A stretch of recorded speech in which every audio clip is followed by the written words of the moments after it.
qui ne suivent pas la voile de près n'ont peut-être pas trop fait attention jusqu'à maintenant à Justine Métro, qui parle un peu moins, qui est un peu moins médiatique, moins grand public. On n'a pas pu s'empêcher de remarquer sa stature haute, ses magnifiques yeux bleus sur les pontons. Mais Justine Métro est plutôt taiseuse, comme beaucoup de marins en solitaire.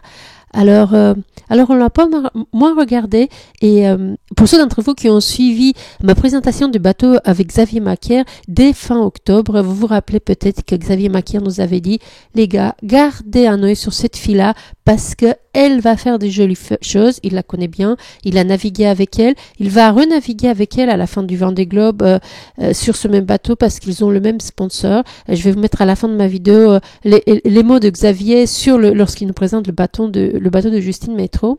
Mais je voulais d'abord vous dire 2 mots rapidement sur qui elle est, parce que Xavier n'était pas trop rentré dans les détails. Pour ceux d'entre vous qui la découvrent ce matin, ce vendredi matin, au bout d'une semaine de course à la 4e place du Vendée Globe, et qui sont peut-être un peu étonnés et qui se demandent qui est-elle. Voilà, je vous donnais juste 2 noms.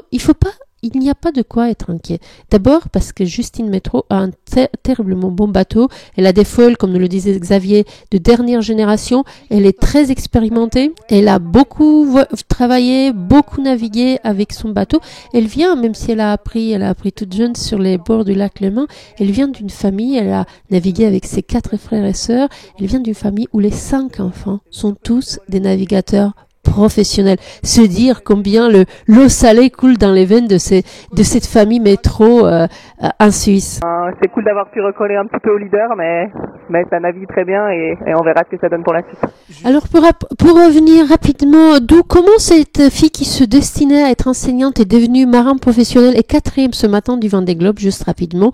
Vous rappelez que le monde de la navigation l'a découvert en 2013 avec sa 2e place lors de la Mini Transat. Elle devient alors la première Suisse à traverser l'Atlantique en solitaire en course, tout en réalisant la meilleure performance féminine de l'histoire de la Mini Transat. Ce succès donne le cap d'un nouveau destin, celle qui a grandi à Versoix et qui a tiré, comme je le disais, ses premiers bords de marin de douce sur le voilier familial avec ses 4 frères et sœurs, laisse tomber la carrière d'enseignante à laquelle elle était promise. Elle s'installe à Lorient, en Bretagne. Elle s'implique de l'or dans la course orange, relevant le challenge des régates. On se rappelle qu'on l'a vu pas mal sur l'Eddy 4, le D35 barré par Donna Bartelli. 7e en solo sur la dernière du Rhum, victorieuse en équipe de l'Ocean Race, Justine Métro, à la barre de Teamwork, a gagné cette année ses galons pour l'épreuve ultime, le Vendée Globe, donc on vient de la voir partir il y a à peine une semaine. Oui, cela fait seulement une semaine de course. Oui, tout peut arriver sur le passage.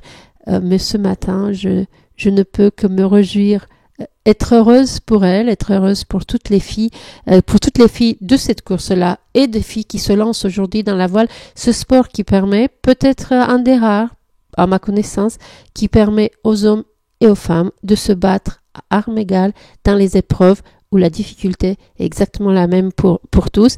Donc bien que j'ai mon petit faible pour Violette, comme vous tous, bien que cette année, je suive de plus près Clarisse Cromer. Je l'aimais pas tellement sur le Vendée Globe 2020. Elle avait un petit côté un peu trop médiatique, un peu trop pleurnichard.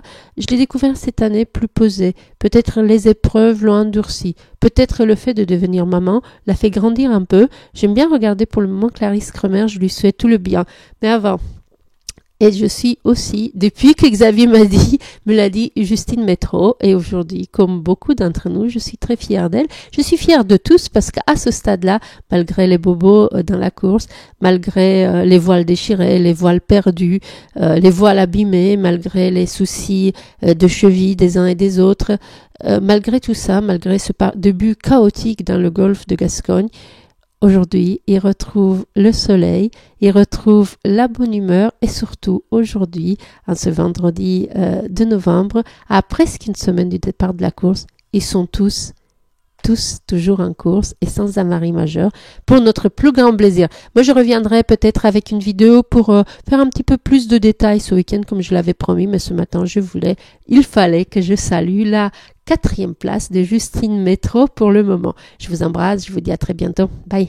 Je pense que ça s'est fait un petit peu par l'extérieur, par sous le vent, où on a dû garder un petit peu plus de vent un peu plus longtemps. Et puis comme on était derrière, j'étais avec Boris, avec Yannick, on avait un peu plus de vent que les leaders, donc c'est aussi un peu c'est aussi un peu météorologique et c'était pas forcément prévu exactement comme ça, donc il y a un peu de réussite aussi.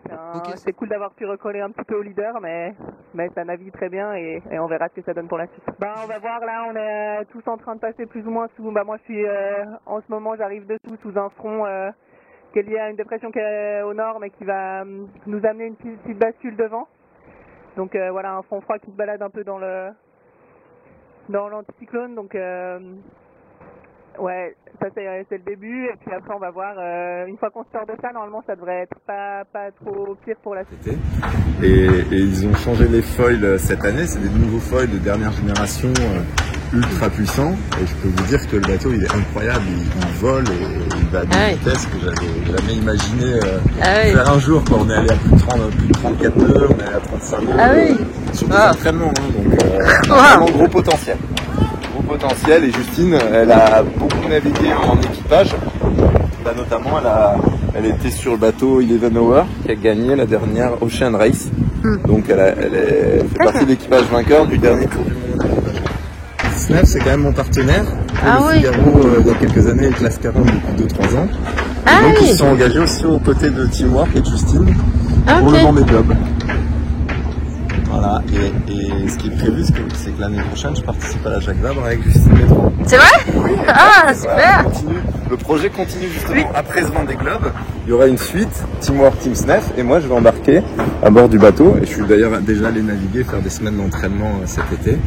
Et ils ont changé les foils cette année, c'est des nouveaux foils de dernière génération ultra puissants.